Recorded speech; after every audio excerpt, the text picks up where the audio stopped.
마가, 누가복음에 한 번씩 나오는데요. 네. 권사님 그 마가복음 말씀을 한번 요거 읽어주실래요? 한번 읽어드릴까요? 네.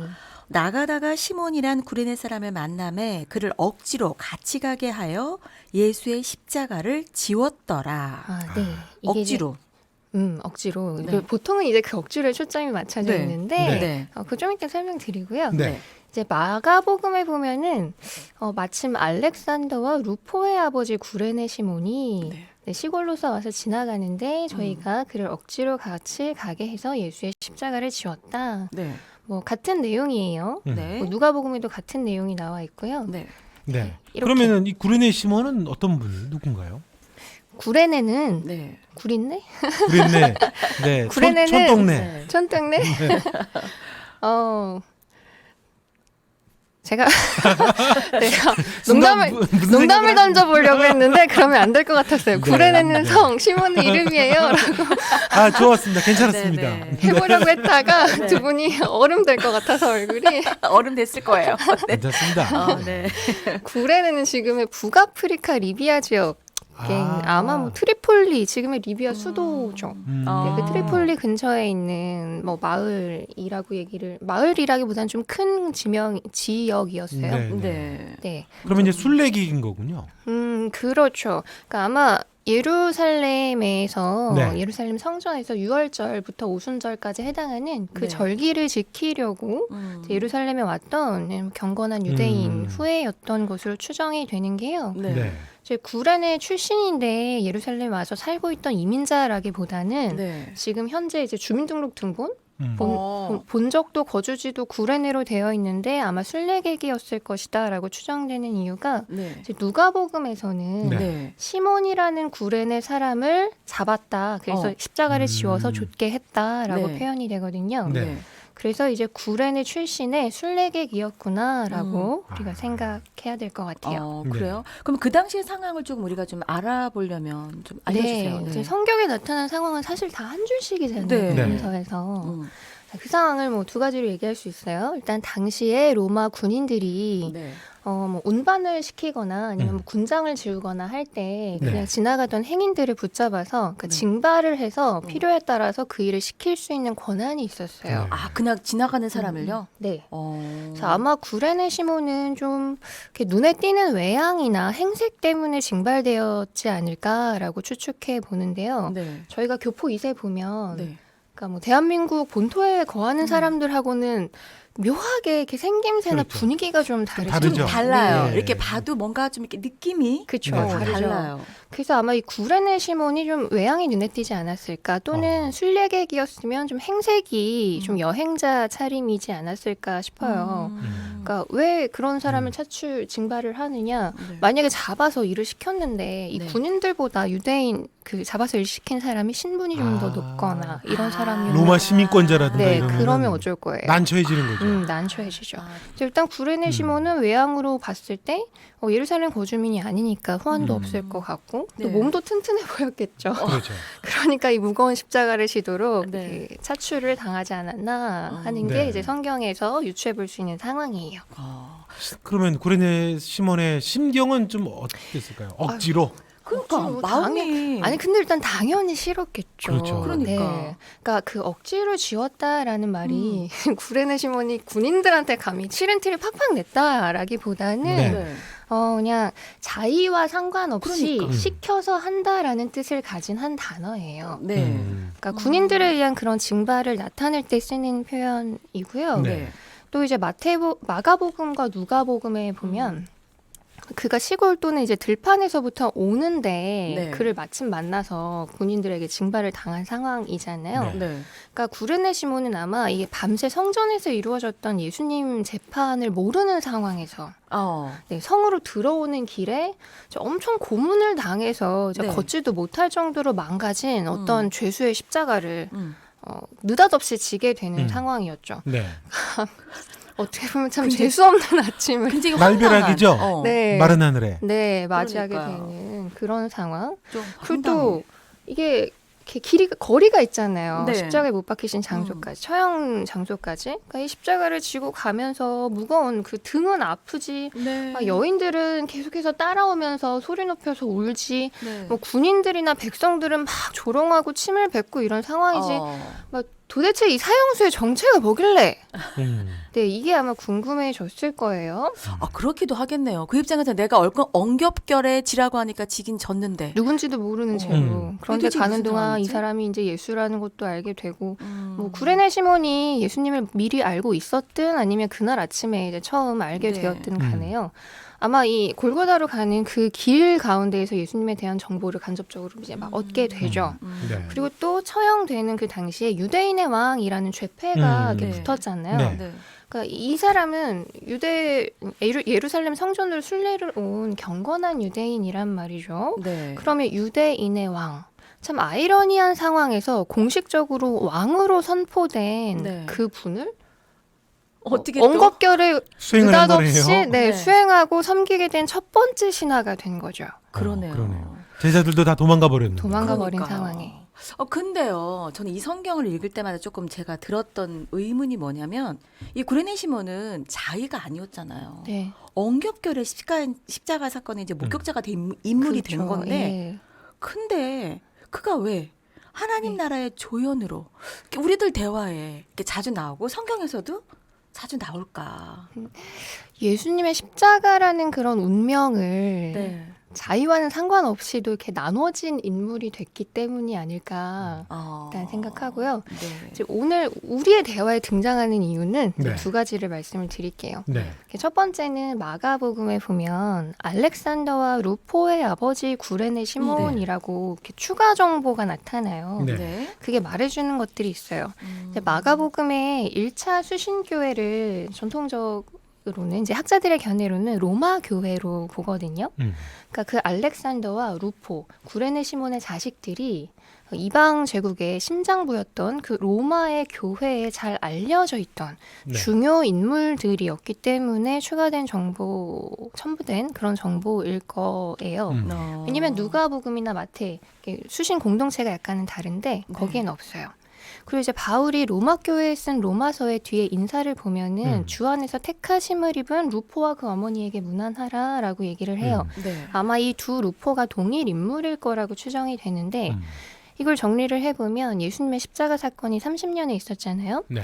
그리고 이제 한 그로부터 30여 년이 지난 시점, 그러니까 네. 마가복음이 기록된 그 시점에 구레네 시몬의 자녀들이 로마 제국의 중심인 그 로마 교회의 중역으로 자리했다라는 사실을 볼 수가 있는 거죠. 네. 그럼 이 자녀들의 신앙이 어디에서 시작된 걸까? 그러게요. 어디서 신앙이 된 걸까요? 이들의 신앙은?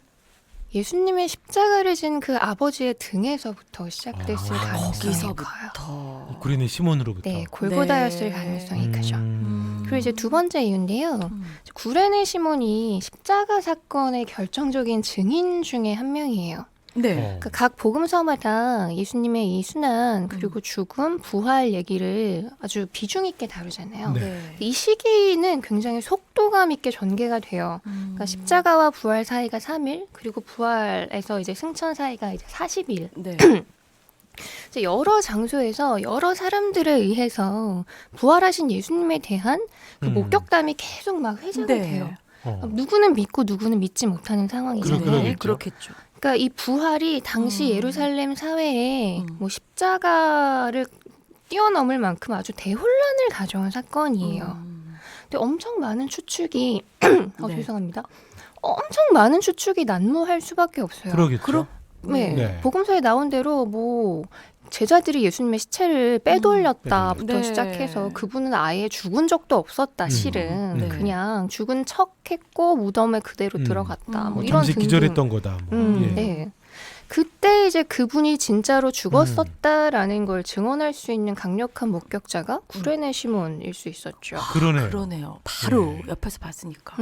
또 이렇게 부활이 의심되는 이런 엄청난 혼돈 가운데서 네. 실은 부활의 증인만큼 중요한 게 죽음의 증인이거든요. 그러니까 예수님의 빈 무덤을 여인들이 가장 먼저 발견했잖아요. 네. 네. 자, 왜 그들이 먼저 발견했다라고 1세기에는 사실 여자들의 증언은 증언에 효력이 없었어요. 그러니까 여자들은 뭐 사람으로 안 쳤으니까. 네. 예. 근데 그 여인들의 목격담을 각 복음서가 증언으로 실었겠냐? 네. 이제 그들이 예수님 죽음의 가장 확실한 증인들이었기 때문이거든요. 네. 그러니까 여인들은 음. 예수님이 십자가 지고 가시는 그 골고다의 길을 울면서 막 따라가죠. 네. 그렇죠. 그리고 예수님이 이렇게 십자가에 못 박히시고 숨이 떠나고 창으로 찔려서 네. 사망 확인을 하잖아요. 다 한 거잖아요. 네, 피가 이렇게 쏟아지면서 그때 그 사망 확인을 이제 직접 또 목격했고 네. 또 아리마대 요셉이 자기 무덤에 음. 예수님을 장사하는데 네. 거기까지 따라가서 주님을 어디에 두었나 이제 네. 이렇게 지켜봤던 사람들, 예수님이 정말로 죽어서 시체로 무덤에 안치되는 걸 봤던 사람들이에요. 그러니까 그런 그 여인들이 무덤이 비어 있다라고 증언을 하면 둘 중에 하나일 수밖에 없어요. 그 누군가 시체를 빼돌렸거나 정말 그 시체가 살아났거나. 둘 중에 하나인 거네요. 네, 둘 중에 하나. 그러니까요. 그래서 부활하신 예수님을 모든 사람이 다 목격하진 않았으니까 그렇죠. 결국은 증언에 의지할 수밖에 없는 상황에서 이제 부활의 증인만큼 그 당시 예루살렘 사회에 중요했던 건 네. 그분이 진짜로 죽었고 그래서 살아났으면 진짜로 죽음에서 살아난 거다라고 네. 얘기해 줄 수 있는 그런 죽음의 증인들이 또 중요했던 상황이에요. 그러니까 뭐 다른 어떤 것보다도 그러니까 부활의 증인이 필요했던 거고 그게 굉장히 중요했다는 얘기인 거잖아요. 네, 그런데 그 부활의 증언이 확실하려면 네. 이제 십자가에 대한 증언이 그렇죠. 먼저 확실해야 했던 상황이죠. 죽음이 확실해야죠. 네. 예. 그때 이제 구레네 시몬 강력한 증인으로 남자였고 또 역사가 있잖아요. 이야기가 있잖아요. 나 어느 날 성에서 이렇게 들어오는데 아침에 갑자기 군인들이 나를 잡아 끌더니 십자가를 지웠어. 이러면서 가서 봤더니 그분이 진짜 이렇게 못 박혀서 돌아가셨어. 라고 말할 수가 있겠고 네. 그리고 만약 구레네 시몬이 이제 유월절이 지나고 뭐 오순절까지 성령 강림까지의 기간에 네. 그 시기에 예루살렘에 거하고 있었다면 네. 사실 숫자로 뭉뚱그려진 500명의 사람들이 있어요. 그러니까 이 부활하신 예수님이 12제자에게 나타나시고 뭐 야고보에게도 보이시고 그 다음에 500여 명의 형제에게 일시에 보이셨다. 그 중에 한 명이었을 수도 있고 또 오순절날 성령님이 오셨을 때 기도하던 120명 중에 한 명이었을 수도 있고 네. 또 그들을 통하여서 성전에서 이렇게 그날 전파되었던 말씀, 뭐 베드로가 전하는 설교를 듣고 3,000명이 회심을 했다고 보고가 되잖아요. 네. 또 그 중에 한 명이었을 수도 있어요. 왜냐하면 이 구레네 시몬의 자녀들이 로마 교회, 그러니까 이방 제국의 심장부였잖아요. 네. 각종 다신들을 섬기던 그 로마의 교회에 알려진 유명한 인물들로 자리를 하려면 네. 그만큼 굉장히 강력한 신앙을 그들이 확실해야 가지고 되잖아요. 네, 있었잖아요. 음. 그만큼의 강력한 신앙은 그 강력한 체험으로부터 올 수밖에 없는데 네. 그 체험들을 구레네 시몬도 다 같이 하지 않았을까라고 조심스럽게 유추해 봅니다. 그 아까 아버지의 신앙을 등입어서 등에 그 진십자가의 신앙을 입어서 후예들의 신앙이 그렇게 컸다라고 말씀을 해주셨거든요. 네. 그러면 구레네 시몬의 후예들에 관한 이야기도 조금 어떻게 해주시나요? 현재 그 구레네가 지금의 북아프리카 리비아 지역이라고 말씀드렸잖아요. 네. 그 리비아의 십자가 열전은 실은 네. 지금도 기록되고 있는 중이에요. 그들은 골고다의 길을 지금 현재 가고 있어요. 그러니까 핍박과 박해가 심하다는 네. 말씀인 거죠. 그러니까 이 오픈도어 선교회라고 이게 국제적인 선교 단체에서 해마다 이렇게 발표하는 기독교 박해국가 순위가 네. 있어요. 그래서 리비아는 항상 상위권에 랭크되는데 네. 2020년 보고에 의하면 이제 북한이 1위, 그리고 리비아가 5위권 안에 들어있어요. 그래요? 네, 4위. 순교에 대한 그냥 공식적인 보고들만 봐도 2013년에 미국인 선교사가 순교했다. 또 2014년에 그 리비아 바로 근처에 이집트의 기독교가 이제 콥틱 기독교잖아요. 네. 그 콥틱 기독교인 7명이 순교하셨고 또 2018년에는 IS에 납치되었던 21명의 기독교인이 순교했다라는 보고가 있어요. 네. 그래서 구레네 시몬이 졌던 그 예수님의 십자가를 지금도 여전히 지고 있는 사람들. 후예들이. 네. 그렇군요. 그 아버지의 그 십자가의 등이 엄청 큰 거네요, 정말. 그래서 저희가 이제 하나님 나라의 조연들을 네. 오늘부터 소개를 드리는 거잖아요. 네. 오늘의 이야기를 마치면서는 예수님이 이제 비틀비틀 걸어가셨던 그 길을 구레네 시몬이 동행했었던 것처럼 네. 아까 우리 국장님이 신약 인물들과의 동행이라고 말씀해 주셨는데 네. 마찬가지로 지금 구레네 시몬이 후예들이 이렇게 고문당하고 예수님처럼 이렇게 피 흘리면서 걸어가는 그 길을 이제 우리가 그러니까 하나님에 의해서 기꺼이 징발당해서 네, 우리 하려는 일이 뭐였든, 뭐 가려던 곳이 어디였든, 옛날에 그 아침에, 그러니까 시몬이 예수님의 그 십자가 운명을 나눠서 같이 졌던 것처럼, 우리도 그 고마운 분의 후예들이 지금 지고 계시는 십자가를 우리 등에 또 나눠서 지고 가면 좋겠다라는 네. 그런 마음입니다. 네.